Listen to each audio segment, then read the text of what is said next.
Hello everyone, welcome back to my channel. मी रुद्राणी ओसीएमच्या आणखीन एका न्यू व्हिडिओमध्ये तुमच्या सगळ्यांचं स्वागत करते. आजच्या व्हिडिओमध्ये आपल्याला अतिशय इम्पॉर्टंट परीक्षेच्या दृष्टीने महत्त्वाचा असणारा चॅप्टर स्टार्ट करायचा आहे. जो चॅप्टर 20 ते 27 मार्क्ससाठी असू शकते. स्कोरिंग सब्जेक्ट असं म्हणलं तरी हरकत नाही या चॅप्टरला. ठीक आहे. याच्याशी रिलेटेड डेली बेसिसवर व्हिडिओ येत जातील. जर तुम्ही चॅनलशी कनेक्ट असाल तर तुम्हाला ते व्हिडिओ पाहायला मिळणार आहेत. सो आजचा व्हिडिओ कशाशी संदर्भात असणार आहे किंवा आजच्या व्हिडिओमध्ये आपण काय डिस्कस करणार आहोत, तर आजच्या व्हिडिओमध्ये आपण सेवा बद्दल डिस्कस करणार आहोत की सेवा एक्झॅक्टली काय असतात, सेवा कशाला म्हणतात किंवा कोणत्या कोणत्या सेवा असतात आणि डेफिनेशन आणि सेवांची काही वैशिष्ट्ये आपण पाहूया. आता फर्स्ट ऑफ ऑल प्रस्तावना घेऊया. सो प्रस्तावनेमध्ये काय दिलेलं आहे? सेवा अदृश्य आहेत, सेवा अमूर्त आहेत, सेवा दिसत नाहीत. अदृश्य म्हणजे डोळ्यांना न दिसणारा, फॉर एक्झाम्पल इनटँजिबल. ठीक आहे. ग्राहकांसाठी सह उत्पादित आहेत. सॉरी. सेवा निसर्गतः अदृश्य आहेत, ते जन्मतःच किंवा आधीपासूनच ते अदृश्य असतात, ते दिसत नसतात. त्या उत्पादित वाहतूक किंवा साठवल्या जात नाही, त्यांचं उत्पादन केल्या जात नाही किंवा त्यांचं ट्रान्सपोर्ट केल्या जात नाही. सेवा एका ठिकाणून दुसऱ्या ठिकाणी वाहून नेण्यात येत नाही किंवा त्यांचा साठा करून ठेवता येत नाही. सेवा भविष्यातील वापरासाठी संग्रहित केल्या जाऊ शकत नाहीत, म्हणजे त्यांचा साठा करून ठेवता येत नाही. म्हणून त्या एकाच वेळी उत्पादित होतात आणि उपभोगल्या जातात. त्वरित त्यांचा काय म्हणतात, सेवा लगेचच्या लगेच निर्माण केल्या जातात आणि लगेच त्याचा उपभोग घेतला जातो. व्यवसाय सेवा ही अशी सेवा आहे जी यशस्वीपणे व्यवसाय चालविण्यास मदत होते. आता सेवेच्या बाबतीत व्यवसायामध्ये पण अशा खूप साऱ्या सेवा असतात. ते सेवा जर असतील तरच आपला जो बिझनेस आहे, बिझनेस डेव्हलप होईल आणि ग्रोथ होईल बिझनेसची. ठीक आहे. निसर्गतः अदृश्य, भिन्न असतात, वेगवेगळे असतात, अविभाज्य असतात, विसंगत असतात, नाशवंत आहेत. त्यांना ग्राहकांच्या सहभागाची आवश्यकता असते. सेवा घ्यायला ग्राहक असावे लागतात. दोन्ही पार्टी महत्वाच्या असतात, दोन पक्ष असावे लागतात. आता प्रस्तावना पाहिलो. खाली आणखीन मीनिंग दिलेलं आहे शॉर्ट मध्ये. त्याच्यामध्ये पण काय दिले बघा. कधी कधी सेवा ओळखणे अवघड असते कारण त्या एखाद्या वस्तूशी संबंधित असतात. कधी कधी सेवा ओळखणं थोडंसं अवघड जाते कारण ते वस्तूशी संबंधित असतात. सेवा विकल्या जातात तेव्हा ताबा किंवा मालकी हक्कांचे कोणतेही हस्तांतरण होत नाही. त्या संग्रहित किंवा वाहतूक केल्या जाऊ शकत नाहीत. तेच दिलेलं आहे. सेवा त्वरित नाशवंत असतात. सेवांचा साठा आपण दीर्घकाळासाठी करू शकत नाही किंवा उपभोग दीर्घ काळासाठी घेऊ शकत नाही. म्हणून त्या एकाच वेळी उत्पादन आणि उपभोगल्या जातात. एकाच वेळी उत्पादन केलं जातं आणि एकाच वेळी त्याचा उपभोग घेतला जातो. आता सेवा कोणत्या कोणत्या आहेत? बँकिंग सेवा आहे, विमा सेवा आहे, वाहतूक सेवा आहे, त्याच्यानंतर संप्रेषण सेवा आहे, गोदाम सेवा आहे. अशा खूप साऱ्या सेवा आहेत. सो इथे एक डेफिनेशन दिलेली आहे सेवेबद्दल. ती फिलिप कोटलरची डेफिनेशन आहे. सेवा ही एक अशी कार्यक्षमता असते जी एक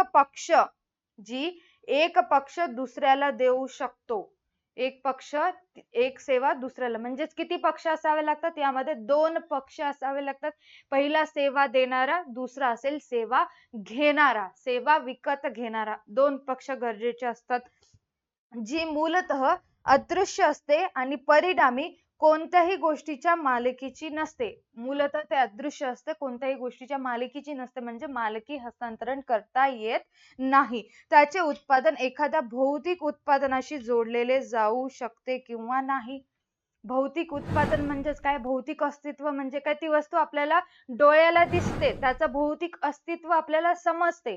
ठीक आहे. आणि भौतिक अस्तित्व नाही म्हणजे सेवा आपल्याला दिसत नाही, ती डोळ्यासमोर आपल्या नसते, ते फक्त जाणवते, ती फक्त दिली जाते. ठीक आहे.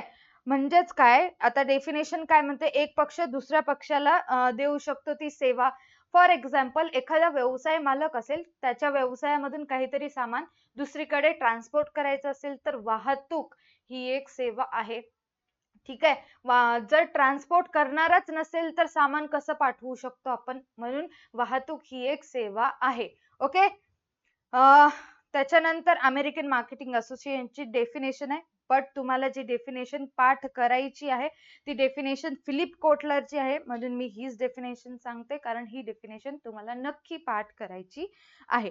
आता आपण पाहूया सेवांची वैशिष्ट्य. आता आपण पाहूया सेवांची वैशिष्ट्य. Features of services. सेवा काय इम्पॉर्टंट राहतात, त्यांचे फीचर्स काय काय असणार आहेत त्यांच्याबद्दल पाहूया. फर्स्ट वन आहे अमूर्त. फर्स्ट वन आहे अमूर्त आहे, अदृश्य आहे, डोळ्याला दिसत नाही. म्हणजेच काय, सेवा ही भौतिक उत्पादन नाही. भौतिक उत्पादन नाही, भौतिक स्वरूप नसतं.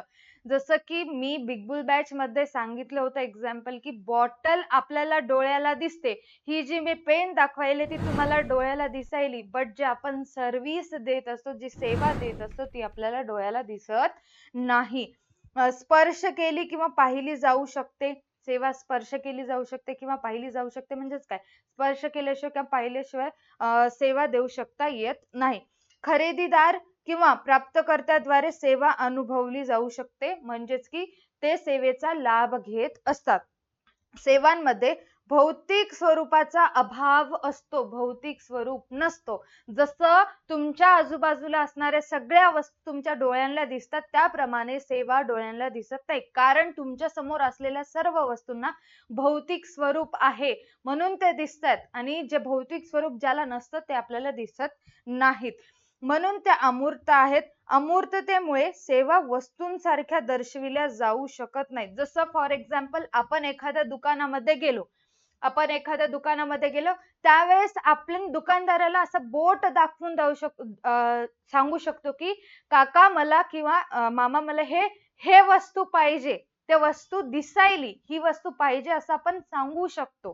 ठीक आहे. तसं सेवांच्या बाबतीत आपण सांगू शकत नाही.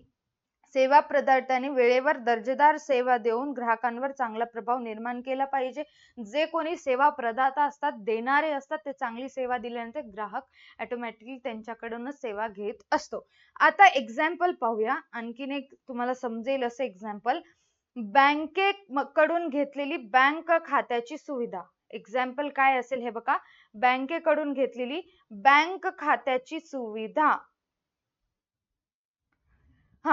एखादा व्यावसायिक असेल, त्याला त्याचं बँक अकाउंट काढायचं असेल, व्यवसायाचे कामकाज राहतात, खूप सारे त्यांचे ट्रान्झॅक्शन होत राहतात, त्यावेळेस खूप सारे त्याचे ट्रान्झॅक्शन होत असतात, मग त्यावेळेस त्याला बँक अकाउंटची आवश्यकता असते, खातं लागत असते. अशा वेळेस तो व्यावसायिक बँकेमध्ये जाऊन बँक अकाउंट काढत असतो, बँक खातं काढत असतो. ते असेल, ती एक प्रकारची सेवाच आहे. तो ती सर्व्हिस घेतोय, खातं काढण्याची सर्व्हिस घेतोय. बट ज्या वेळेस व्यावसायिक एखादं खातं काढत असतो, त्यावेळेस त्याच्याकडून काहीतरी चार्जेस आकारले जातात, पैसे द्यावं लागतं, मगच त्याला खातं काढून दिल्या जातं. ती पण एक प्रकारची बँकेची सेवा आहे. सो नेक्स्ट वन असेल अविभाज्य. नेक्स्ट वन काय असेल? अविभाज्य.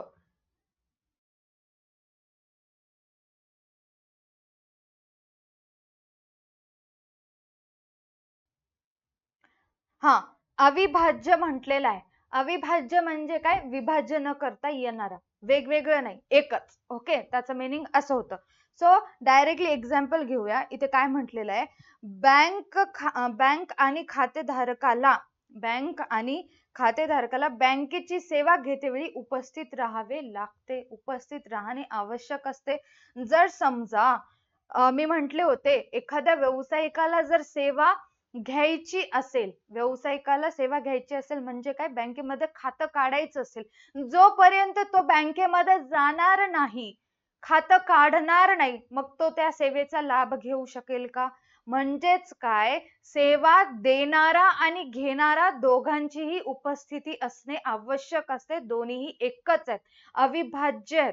विभाज्य नाहीयेत, वेगवेगळे सेपरेट करता येत नाही, दोघांनाही त्याच ठिकाणी असणं आवश्यक असतं. नेक्स्ट वन आहे विसंगती. नेक्स्ट वन काय असेल आपलं? विसंगती. इझी आहे, विसंगती पण इझी आहे. फॉर एक्झाम्पल घ्या, शॉर्ट मध्ये एक्झाम्पल सांगते, एक्सप्लेनेशन बिग बुल बॅच मध्ये ऑलरेडी झालेलं आहे. ओके, हॉटेल, आता एक्झाम्पल घेते, उडपी सगळ्यांना माहिती आहे, इथं हॉटेल लिहिले पण उडपी म्हणलं की आपल्याला सगळ्यांना माहिती आहे, इडली, डोसा, वडा, सांबर, पुरी भाजी सगळं आठवतं आपल्याला. मग आपण एखाद्या हॉटेलमध्ये गेल्यानंतर तिथे खूप सारे डिशेस असतात, मेन्यू मध्ये आपण पाहतो एवढं लांबलचक मेन्यू असतं. त्यावेळेस तुम्हाला जे खायचंय तिथे येणाऱ्या दुसऱ्या व्यक्तीला पण तेच खायचं असेल असं थोडी असतं. फॉर एक्झाम्पल, तुम्ही आणि तुमचा मित्र उडपीमध्ये गेला नाश्ता करायला, सकाळी सकाळी उडपीमध्ये गेला, तुम्हाला इडली आवडते आणि त्याला डोसा आवडते. ठीक आहे, तुम्हाला इडली आवडते आणि त्याला डोसा आवडते. अशा वेळेस तुम्हाला जे आवडते ते तुम्ही खाता आणि त्याला जे आवडते ते तो खातो. म्हणजेच काय, त्याच हॉटेलमध्ये बसून तुम्ही डिफरंट सेवा घ्यायलो, भिन्न भिन्न सेवा घ्यायलो. तुम्ही इडली खाताय, तुमचा मित्र डोसा खातोय, पण एकाच रेस्टॉरंटमध्ये, एकाच उडपी हॉटेलमध्ये तुम्ही बसून आहात. ते आहे विसंगती. इथे तुम्ही पाहू शकता की सेवांची जरी सेवा प्रदाता सारखाच राहिला, सेवा देणारा, सर्व्हिस देणारा एकटाच आहे, रेस्टॉरंट एकच आहे, पण तरी सेवेची गुणवत्ता वेळोवेळी भिन्न असू शकते. तुम्ही इडली खाताय, तुमचा मित्र काय खातोय? डोसा खातोय.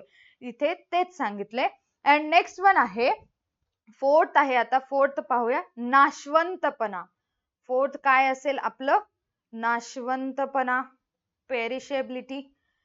नाशवंतपणामध्ये नाशवंत वस्तू तुम्हाला माहिती असतील, भाजीपाला, दूध, पनीर, दही, आणखीन काय काय, फळे भाज्या, फळं, फूल, मेथी, पालक, टमाटे, हे सगळे नाशवंत वस्तू झाले. त्याच पद्धतीने ज्या काही सेवा असतात त्या सुद्धा नाशवंत असतात.